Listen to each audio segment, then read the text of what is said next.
Alors, je vais vous parler de diversité génétique humaine et adaptation. Alors, tout d'abord, quand on parle de biodiversité, c'est une collection d'espèces, là.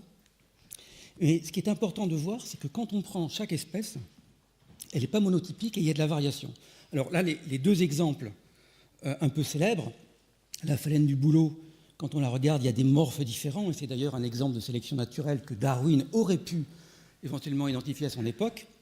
Un autre exemple célèbre, c'est le petit escargot des jardins qui a un polymorphisme de bandes, qui a longtemps été étudié par des généticiens. Mais en fait, quand on prend n'importe quelle espèce, on a toujours des individus variables, quand on prend différents individus d'une même espèce, y compris chez les animaux dont on est les cousins, les chimpanzés, les gorilles, et évidemment pour l'homme, vous êtes plus familier.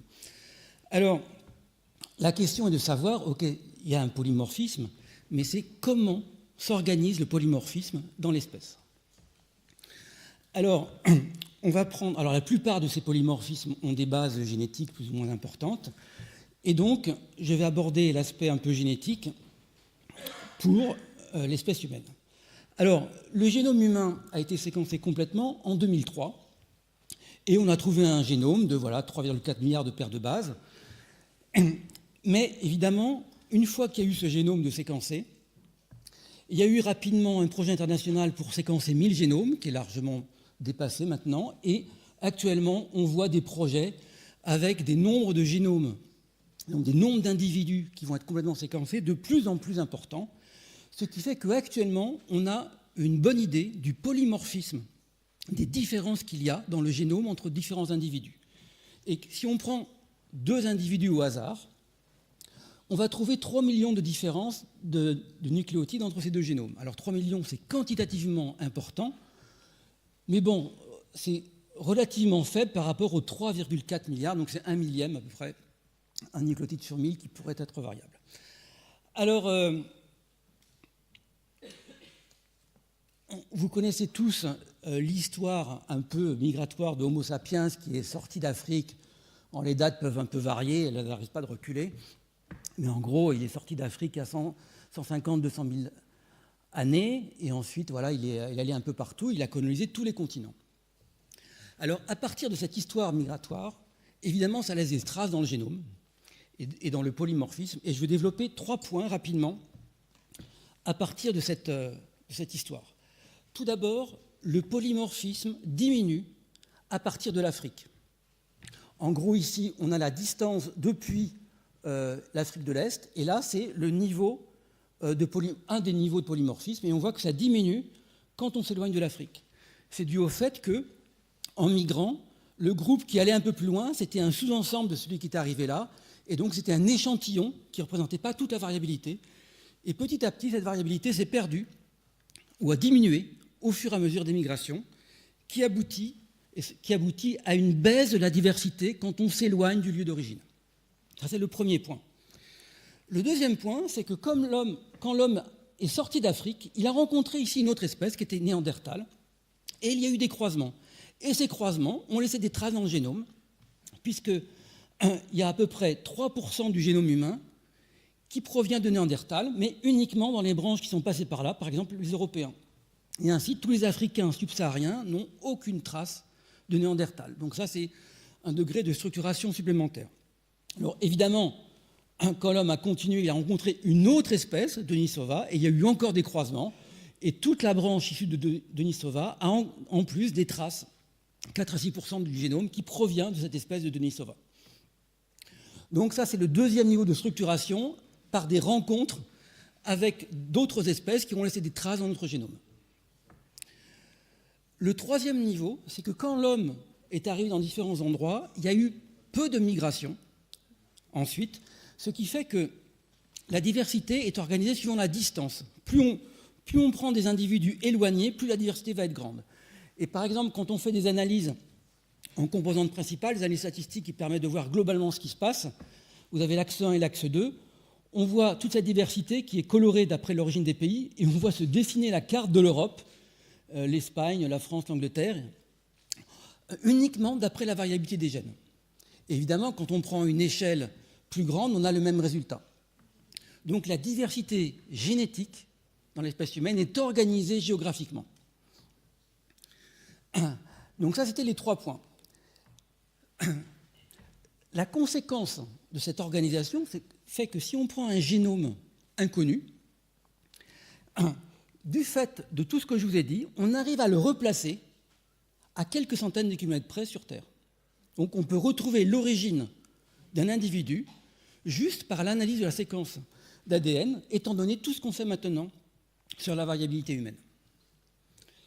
Alors, tout ce que je vous ai dit, donc là c'est toute la diversité génétique représentée par cette barre, je vous ai parlé de la diversité génétique neutre, c'est-à-dire la diversité génétique qui ne change pas le phénotype, qui ne change pas les traits de caractère. Ça ne change pas les protéines, etc. Et c'est l'essentiel de la diversité génétique, plus de 95%, qui raconte donc notre histoire démographique et migratoire, justement parce qu'elle est neutre. Maintenant, on va regarder une petite part, elle est marquée ici, toute petite, de diversité génétique qui n'est pas neutre. Et on va voir après les conséquences que ça peut avoir de considérer cette petite partie quantitativement faible. On va prendre le premier exemple. Alors voilà, donc on va prendre les différences génétiques non neutres. Le premier exemple, on va regarder la couleur de la peau. Donc la couleur de la peau, on sait qu'il y a des déterminismes génétiques qui font des différences de couleur de peau. Et pour mieux comprendre, on va d'abord regarder la carte de l'UV sur Terre, carte satellite, où l'on voit que l'UV est très fort dans les tropiques et diminue suivant la latitude. Mais il y a des effets de masse continentale, il y a beaucoup plus d'UV en Afrique ici qu'en Amérique à la même latitude, des effets d'altitude, etc. Alors, les UV ont des effets négatifs sur notre peau, mais un effet extrêmement important, c'est que ça détruit le folate. Et le folate est important pour la synthèse d'une nucléotide. Ça veut dire qu'il faut avoir une peau plutôt foncée pour préserver les folates. Mais les UV ont des effets positifs. À partir de précurseurs, ça fait la synthèse de vitamine D, et la vitamine D est très importante pour le développement du squelette, etc. Donc il faudrait une peau claire pour pouvoir générer la vitamine D à partir des précurseurs. Donc évidemment, ces deux effets sont importants pour la croissance. Et donc, on voit bien qu'il faudra un ajustement de la couleur de la peau en fonction de la quantité d'UV locale. Donc voici la prédiction que l'on peut faire de la couleur de la peau d'après cette carte. On voit que ça colle à peu près, mais évidemment les anthropologues ont mesuré des couleurs de peau et on peut faire des variations, des mesures plus quantitatives. Donc ça c'est ce qu'on observe. Et là, de manière quantitative, ça c'est la couleur de peau observée, foncée, claire, prédite. La droite, si on avait un ajustement parfait. Et en gros, ça colle bien avec des couleurs de peau plus ou moins plus claires ou plus foncées que ce qu'on attend, qui proviennent d'habitudes de vestimentaires ou alimentaires, j'insiste pas. Mais cet ajustement, maintenant, on va faire une petite expérience de pensée pour vous montrer comment cet ajustement a été fait. On va prendre un échantillon d'une peuplade ici. Donc, je représente, on échantillonne quelques dizaines d'individus, on mesure leur couleur de peau. Cette couleur de peau ne va pas être la même pour tous les individus, mais ils vont être calés sur la couleur de peau qu'on en attend suivant le niveau d'UV. Maintenant, imaginez que cette population se déplace de quelques centaines de kilomètres vers le nord, à un endroit où les UV sont plus faibles. À cet endroit-là, on voit que très peu d'individus sont adaptés à cette nouvelle quantité d'UV. Donc la plupart des individus sont surprotégés. Il va y avoir donc un déficit en vitamine D. Ça fait du rachitisme. La reproduction va se passer bien mieux pour ceux qui sont par là. Ce qui fait que, regardez l'évolution, en quelques dizaines de générations ou centaines de générations, ceux qui sont là sont avantagés en reproduction et la population s'est déplacée vers le nouvel optimum. Maintenant, imaginez que la migration se prolonge vers l'Europe. Petit à petit, on va avoir une évolution vers des peaux de plus en plus claires. Évidemment, comme Homo sapiens est sorti d'Afrique, il a colonisé l'Eurasie, mais ceux-là, après, ont colonisé l'Amérique et sont redescendus vers des endroits où il y a de plus en plus d'UV, ce qui fait que la sélection vers une peau plus foncée a eu lieu. Et ensuite, vers l'Amérique du Sud, c'était le contraire. Et rebelote, resélection vers des peaux claires, ça s'est produit ici, ça s'est produit ici pour l'Australie.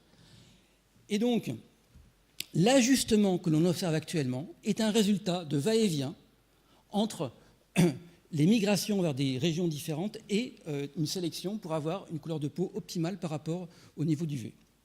Alors maintenant, les migrations peuvent être extrêmement rapides, peuvent être instantanées avec les avions. Imaginez une Anglaise qui veut aller vivre en Afrique de l'Ouest, sa peau est beaucoup trop claire par rapport à l'endroit où elle veut vivre. Et donc, si jamais elle est enceinte, eh ben, son folate va être détruit et un médecin devra la complémenter en folate. Maintenant, si une Africaine de l'Ouest veut aller vivre dans le nord de l'Europe, eh ben, sa peau est beaucoup trop foncée par rapport à l'endroit où elle veut vivre et le médecin devra la supplémenter en vitamine D. Et donc, on voit bien que le médecin ne va pas prescrire la même chose suivant la personne qui est en face de lui et son origine. Il est donc important de connaître les adaptations locales en fonction de l'environnement, suivant ce qu'on veut faire, et que si on ignore ces adaptations locales, ça peut donner des problèmes de santé. Actuellement, en Europe du Nord, il y a plein de personnes d'origine africaine ou d'Inde qui ont des déficits en vitamine D. Voici le premier exemple d'adaptation locale. Maintenant, le deuxième exemple, on va aller ici sur le plateau tibétain. On a une photo satellite de l'Himalaya par le nord, avec le plateau tibétain, qui est 3500 mètres, 4000 mètres, où il y a 40% en moins d'oxygène. Et il y a une ethnie qui vit là. Elle n'est pas allée toute seule vivre là-bas, elle a été repoussée pour des raisons historiques. Et quand on vit à ces altitudes, si vous essayez d'aller vivre à 4000 mètres, les probabilités d'embolie vont être très fortes, donc la survie est relativement faible. Les Sherpas n'ont pas d'embolie. En fait, ils sont génétiquement adaptés à vivre dans des régions où la pression partielle d'oxygène est extrêmement faible. Et c'est d'ailleurs un des cas connus où l'évolution a été la plus rapide dans l'espèce humaine. Alors, ce qui s'est produit chez les Sherpas des plateaux tibétains s'est produit dans les Andes, dans les plateaux andins et en Éthiopie. Il n'y a aucune connexion historique entre ces trois endroits. Ça s'est répété indépendamment à chaque fois. Et d'ailleurs, l'adaptation est physiologiquement différente entre ces trois endroits et génétiquement différente. Donc on a un cas de répétition de l'adaptation dans trois situations indépendantes. Donc je vous ai présenté l'adaptation locale de la couleur de la peau, de l'adaptation à l'altitude. Ce sont des adaptations climatiques. Il y en a d'autres. Par exemple, dans les régions septentrionales, là où il fait froid, il y a des adaptations. Alors par exemple, il est connu, il y a deux règles que l'on retrouve chez la plupart des animaux à sang chaud. Dans les régions froides, les appendices sont plus courts par rapport au corps et la masse globale est plus forte. Ce sont deux adaptations qui sont logiques dans des régions froides et l'homme n'échappe pas à cette règle d'Allen et cette règle de Berman. Les anthropologues nous ont décrit que dans les régions septentrionales, les corps sont beaucoup plus trapus et les membres sont plus courts. Par exemple, chez les Inuits, et par contre, dans les régions tropicales et équatoriales, les corps sont plutôt élancés et les membres plus longs, comme par exemple les peuls. On a plein d'autres types d'adaptations comme ça, climatiques, dans l'espèce humaine. Alors, je vais raconter maintenant des exemples d'adaptation comportementale assez rapidement. Le premier, on va aller en Indonésie. Dans l'île de Java, on va prendre le volcan du Merapi, qui est un des volcans les plus actifs au monde. Et ici, on a le mont Merapi ici. Et là, la zone qui est décrite là, c'est la zone à risque que les volcanologues ont décrite actuellement, où il est très risqué de vivre à cause de ces éruptions qui sont régulières. Quand on fait un zoom dans cette zone, ici, tous les petits tirets que vous voyez là, ce sont des noms de villages. Il y a énormément de gens qui habitent dans cette zone extrêmement dangereuse. Je ne vais pas détailler, mais en gros, on a fait des études génétiques et comportementales. On a analysé le gène DRD4, qui est un récepteur de dopamine, par exemple, et qui est connu pour être associé au risque. Par exemple, les traders ont des allèles particuliers à ce récepteur de dopamine.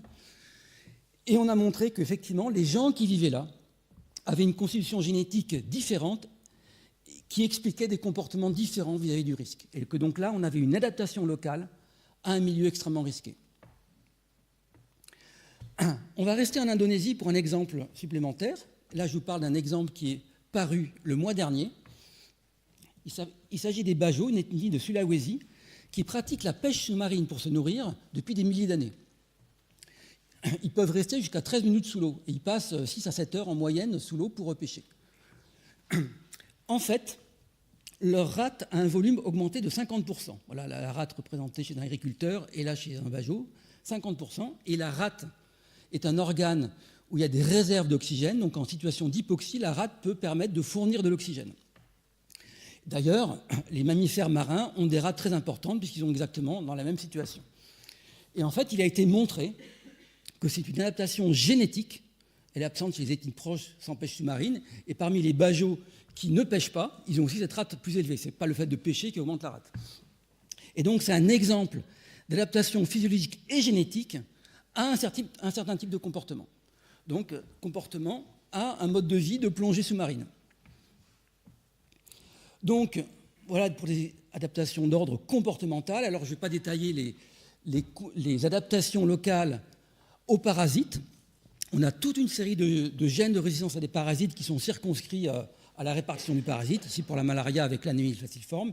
Et il y a plein de types d'autres types de résistance. Je ne détaille pas. Par contre, on va maintenant regarder des adaptations alimentaires. Et on va regarder l'exemple de la tolérance au lactose. Tous les mammifères peuvent boire du lait juste après leur naissance, mais après le sevrage, ils ne peuvent plus boire du lait parce que l'enzyme qui métabolise le lactose n'est plus exprimée. Sauf, évidemment, il y a des hommes qui peuvent boire du lait, donc il s'est passé quelque chose.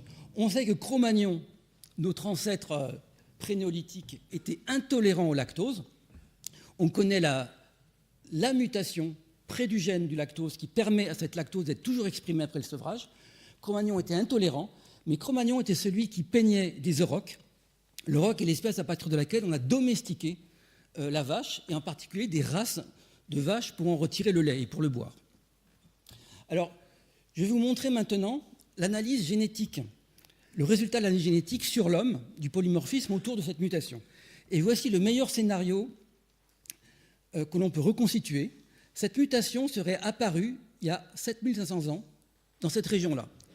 Et ce gène s'est répandu assez rapidement, en quelques milliers d'années, jusqu'à la situation actuelle où on a un clean de fréquence avec des très fortes fréquences ici en Scandinavie, avec un clean tout au long de l'Europe. Donc, en quelques milliers d'années, le génome de l'espèce humaine a complètement changé en réaction à une adaptation locale qui était alimentaire, qui était pouvoir boire du lait après le sevrage. Alors, qu'est-ce qui s'est passé? Donc, il y a exactement un seul gène qui a envahi toute l'Europe. Ça, c'est en liaison avec la domestication de la vache pour en retirer le lait. Donc, il y a eu une sélection génétique chez l'homme, une sélection culturelle également. Oula, il faut que je me dépêche. Alors, 5 minutes. Parce qu'effectivement, on ne conduit pas un troupeau pour retirer le lait ou pour en retirer de la viande pour le veau. Cet avantage chez l'homme de pouvoir boire du lait était de 10%, c'est-à-dire qu'au lieu de faire 5 enfants, on en faisait 5,5. Ça peut sembler pas beaucoup, mais sur une échelle de milliers d'années, ça explique le changement du génome au niveau de l'Europe. Et une sélection génétique chez la vache, puisqu'on a sélectionné la vache pour qu'elle produise plus de lait. La même chose s'est produite en Afrique avec l'élevage de la vache, où il y a eu 3 gènes sélectionnés différents, et en Arabie, avec la sélection de dromadaires pour en retirer le lait. Ce qui fait qu'actuellement, on a cette représentation ici avec les fréquences de la tolérance au lactose, de pouvoir boire du lait, donc très très faible en Asie, avec ici en Europe le gène, donc je vais raconter l'histoire, 3 gènes en Afrique et ici un gène en Arabie. Alors la conséquence de ça, c'est que s'il y a une mode pour boire du lait, comme ça se passe actuellement en Asie, soit vous enlevez le lactose, ça c'est pris au Mexique, on a la même situation qu'en Asie, vous enlevez le lactose des grandes bouteilles de lait pour faire comme les Européens ou les Américains, ou alors en Indonésie, vous avez des doses de lait extrêmement petites dans les magasins pour pouvoir boire quand même un tout petit peu de lait. Donc les adaptations locales alimentaires, voici le lait. Je passe sur l'amidon où les amylases ont été amplifiées suite à la consommation de graines. Et les Japonais, je vais vous parler un peu d'une adaptation locale récente de l'année dernière. Les nappes phréatiques de l'Atacama sont extrêmement chargées en arsenic, à des doses 100 fois supérieures à ce que recommande l'OMS. Pourtant, il y a des gens qui vivent parfaitement là et qui boivent cette eau. En fait, ils ont une mutation qui leur permet de métaboliser plus rapidement l'arsenic et de l'excréter plus rapidement. Donc, si vous voulez aller vivre là-bas, vous n'êtes pas équipé génétiquement pour boire l'eau locale, vous avez intérêt à amener vos bouteilles. des adaptations pour les lipides. En Europe, il y a des adaptations pour les lipides à chaîne courte, les Inuits à chaîne longue, etc., etc. Alors maintenant, en conclusion, on a vu que la diversité génétique neutre permettait de raconter l'histoire démographique et migratoire de l'espèce, et que la diversité génétique sélectionnée pouvait avoir des impacts sur la santé. Si on ignore les adaptations locales, on peut faire des tas de problèmes. Je vous ai raconté l'exemple de la couleur de la peau, mais tous les peuples qui sont adaptés à l'alimentation qu'ils ont développée, maintenant, il y a la mode de la mondialisation où on mélange tout et partout et on ignore les adaptations locales. Et des nombreux problèmes de santé, je ne vais pas détailler, pourraient être évités en n'ignorant pas les adaptations locales. Alors je termine en citant un de nos prix Nobel qui disait que cela simplifierait beaucoup la compréhension des enfants si on commençait l'étude du monde vivant par l'étude de l'évolution. Et modestement, je pourrais juste renchérir en disant que ça simplifierait beaucoup la compréhension des adultes si on commençait l'étude de l'humanité par l'étude de ces adaptations locales. Je vous remercie.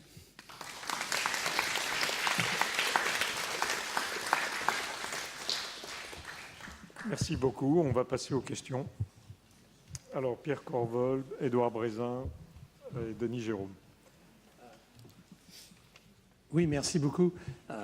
Évidemment, en médecine, dans le domaine cardiovasculaire, de manière générale, on parle de gènes d'épargne, thrifty hypothesis, c'est-à-dire le fait qu'il y a un certain nombre de conditions, l'homme surexposé au sel, l'homme surexposé aux glucides, se trouve à l'heure actuelle dans nos sociétés en situation difficile, alors qu'antérieurement, ça n'était pas le cas. Néanmoins, il est couramment dit que les populations primitives avaient acquis un certain nombre de ces gènes pour pouvoir survivre dans des conditions de diète ou d'accès difficile au sel.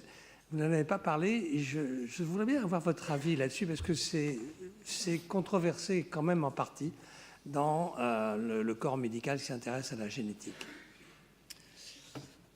Alors oui, l'hypothèse du Swifty gene hypothesis, je pense, bon, actuellement, elle est très remise un peu en question.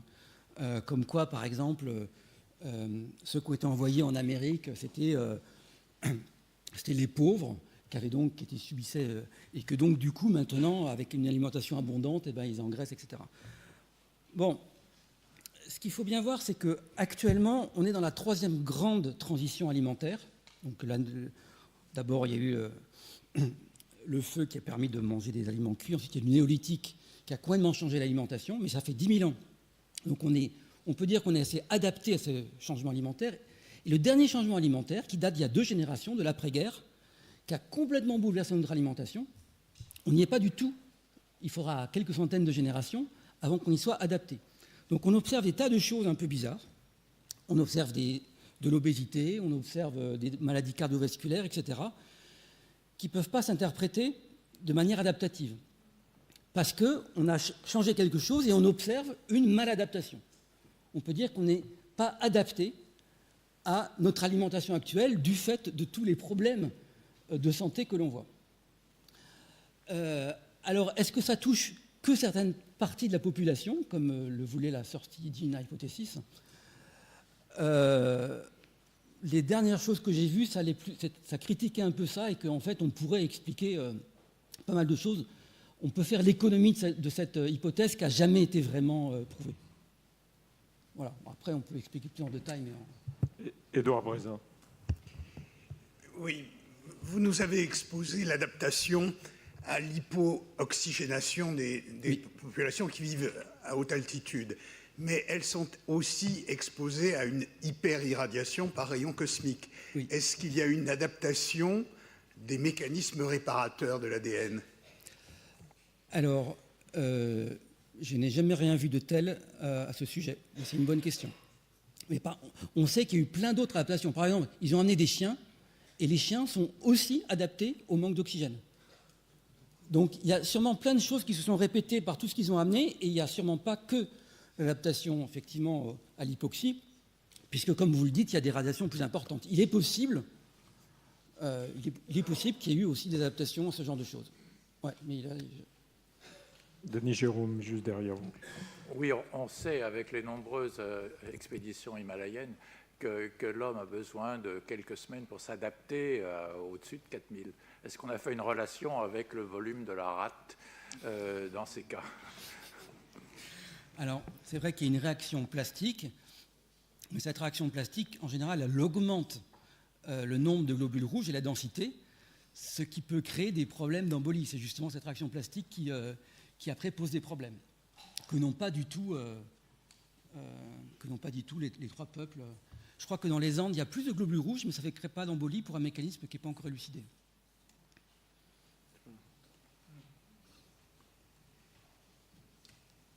Jean-François Bach, juste ici Oui, à droite. il y a une chose qui me... Pas que ça me gêne, mais je voudrais vous poser une question sur ce sujet. L'adaptation, elle peut être génétique, vous l'avez dit, ou physiologique. Vous pouvez imaginer que dans l'enfance, au moment du développement, il y a des adaptations à des circonstances particulières telles que celles que vous décrivez. Alors, ça me pose une question sur laquelle je voudrais vous interroger, c'est l'échelle du temps pour l'adaptation génétique chez l'homme. Parce que, bon, vous citiez plusieurs milliers d'années, mais il y a des cas où on pourrait imaginer que ça soit plus court, plus long. Est-ce que vous pouvez peut-être parler un peu généralement de cette échelle du temps de l'adaptation génétique, en sachant qu'elle va être un petit peu occultée, en tout cas gênée dans son interprétation, par l'adaptation physiologique? Le cas le plus rapide que l'on connaisse, c'est cette adaptation chez les Tibétains, chez les Sherpas, qui est daté de 3000 ans. En gros, ils ont mis 3000 ans. Alors, il faudrait diviser par 20 ou 25, voire en nombre de générations. Donc ça, c'est le plus rapide. Pour l'adaptation en Europe, pour la tolérance au lactose, c'est à peu près 7000, 8000 ans. En gros, depuis le néolithique, il y a eu à peu près, en moyenne, 300 générations. Et on sait que 300 générations sont suffisants pour avoir des tas d'adaptations dans l'espèce humaine. Puis on connaît l'adaptation au lactose, l'amplification des amylases, etc. Donc, une adaptation en 10-20 générations, non, il faut beaucoup plus que ça. Voilà. Mais en 300 générations dans l'espèce humaine, on peut dire oui, on peut changer sur une grande région les fréquences d'un gène en 300 générations. Et en général, les changements physiologiques, il y en a plein qui sont dus à des changements génétiques. Alors évidemment, il y a de la plasticité, mais à cette échelle-là, ce sont des changements génétiques qui opèrent. Jean-Claude Duplessis, à droite. J'aimerais vous poser une question de béotien sur la notion d'espèce. Quand j'étais sur les bancs des lycées, j'apprenais qu'une espèce et une autre espèce, eh bien, on reconnaissait qu'elles étaient différentes parce qu'elles ne pouvaient pas se croiser, qu'on ne pouvait pas avoir de reproduction. On m'a dit aussi que les Néandertaliens, c'était une espèce pas très avancée, et que les bons, c'était les Homo sapiens. Or, en fait, à partir du moment où vous nous dites que vous avez quelques pourcents de gènes de Néandertaliens chez l'Homo sapiens, j'en déduis que les deux espèces pouvaient avoir des enfants. Et donc, comment est-ce que l'on va faire dans ce contexte pour définir la notion d'espèce ? Bon, merci, c'est une grande question classique en biologie évolutionniste sur la notion d'espèce. Il n'y a pas de définition qui soit valable de la paléontologie à la biologie et à la génétique. En gros, c'est comme une population, où s'arrête la population. Donc, il y a des définitions pour la reproduction, mais deux espèces peuvent se reproduire, mais si les descendants sont stériles, ça reste deux espèces. Sapiens et Néandertal se sont croisés il y a 80 000 ans vers l'Israël, et quand ils ont coexisté en Europe de l'Ouest, apparemment, il n'y a pas eu de croisement pendant 20 000 ans, ou 30 000 ans, quoi. Donc forcément, il n'y a pas de définition stricte. Simplement, quand les traits sont suffisamment divergents et que les croisements sont très peu fréquents, on peut considérer que ce sont deux espèces. On peut parler pendant plusieurs heures de la notion d'espèce, qui est assez compliquée. Il y a plein de cas particuliers.